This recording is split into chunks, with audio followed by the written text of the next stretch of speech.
bismillaahi raxmaani raxiim kulanti wanaagsan daawadayaasha qiimaha leh ee ku xiran bartan youtube-ka ee idaaja media ku soo dhowow barnaamij cusub oo aan uga hadli doonno isku-aadkii la sameeyey ee koobka UEFA Champions League waxaad dhegaysan doontaan kulamo adag oo ka soo baxay isku-aadkaasi waxaan mid u dul istaagi doonnaa kulamadaasi adag waxaad sidoo kale barnaamijkan ku dhegaysan doontaa laacibiin fara badan oo ku soo guulaystay abaalmarino ay ka mid yihiin tababarihii ugu fiicnaa sanadka goolhayihii ugu fiicnaa daaficii ugu fiicnaa qadka dhexe ugu fiican iyo weeraryahankii ugu fiicnaa ee ku soo guulaystay abaalmarintaasi haddaad nagu cusub tahay fadlan sabskrayb dheh oo asxaabtaada ku sheergaree si aad u noqoto shakhsiga ugu horeeya ee hela warbixinnada xiisaha leh aan halkan ku soo gudbinno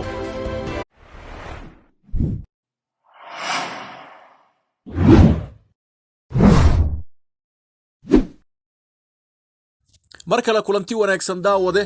isku-aadka tartanka Champions League ee wareegga hore ee gurubyada ayaa la sameeyey waxaana isku beegmay kooxo waaweyn oo si weyn loo sugayay inay mar uun afka isla galaan kuwaasoo kulminaya xidigo xiise u yeelaya kulamadaasi xaflad lagu qabtay magaalada Istanbul ee waddanka Turkiga ayay UEFA kaga dhawaaqday isku-aadka xilli ciyaareedka ee tartanka Champions League iyadoo sidoo kale lagu bixiyay abaalmarinada ciyaaryahanadii ugu wanaagsanaa tartanka Champions League ee xilli ciyaareedkii hore haddaba waxaan mid u dul istaagi doonnaa kulamadaasi iyo guruubyada ay ku jiraan aan ugu horeyna group A waxaa ku wada jira kooxaha Man City, PSG, Leipzig iyo Club Brugge halka group B ay ku jiraan Athletic Madrid, Liverpool, Porto iyo AC Milan group C waxaa ku jira Sporting, Borussia Dortmund, Ajax iyo kooxda Besiktas group D waxaa ku jira Inter Milan, Real Madrid, Shakhtar, Sheriff Tiraspol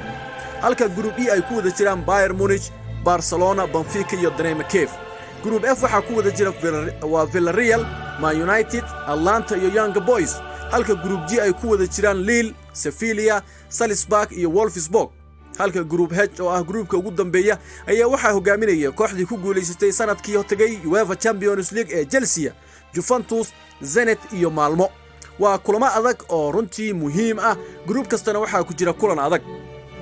ugu horreyn markaan eegno group A kulanka ugu adag wuxuu noqon doonaa kooxda Man City iyo kooxda kale ee PSG kooxda sida weyn isku dhistay ee Paris Saint-Germain ayaa waxay isku beegmeen kooxda Manchester City oo xilli ciyaareedkii hore semifinalkii ay wada ciyaareen isla markaana ay Man City guul weyn labadii kulan ay kaga guuleysatay Lionel Messi, Neymar, Ramos, Donnarumma, Wijnaldum, Freddy iyo xidigaha qoyska reer qada ay ku ururiyeen PSG ayaa waxay ka hortagi doonaan xidigihii Manchester City ee xilli ciyaareedkii hore ku soo biiray ee Jack Grealish iyo Ronaldo la filayo inuu saacadaha soo socdo ku biiro kooxdaasi halka group B waxaa ugu adag Athletic Madrid iyo Liverpool group C waxaa ugu adag Borussia Dortmund iyo Ajax group D waxaa ugu adag Inter Milan iyo Real Madrid group E waxaa ugu adag Bayern Munich iyo Barcelona group F waxaa ugu adag Villarreal, Man United iyo Atlanta group G waxaa ugu adag Lille, Sevilla halka group H kulanka ugu adag uu noqon doono Chelsea iyo kooxda Juventus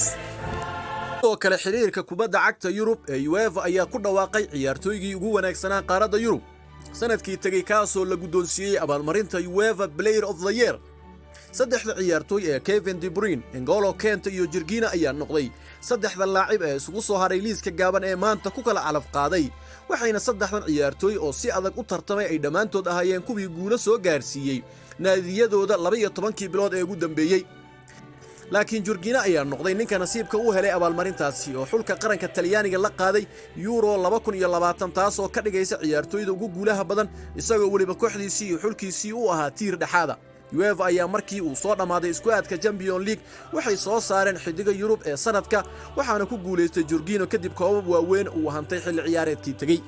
sidoo kale abaalmarinada la bixiyay waxaa ka mid ahaa tababarihii ugu fiicnaa waxaana ku guuleystay tababaraha kooxda Chelsea Thomas Tuchel sidoo kale goolhayaha ugu fiican waxaa ku guuleystay isla kooxda Chelsea goolhayaheeda Edouard Mendy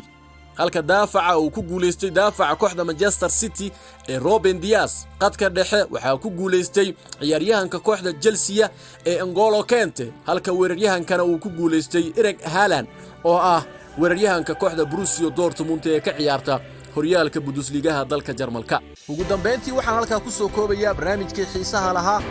ee aan uga hadlaynay isku-aadkii koobka UEFA Champions League iyo abaalmarinadii lagu soo guuleystay inta aan ku kulmayno barnaamijka xiga idaaja oo idin leh sidaas iyo nabadgelyo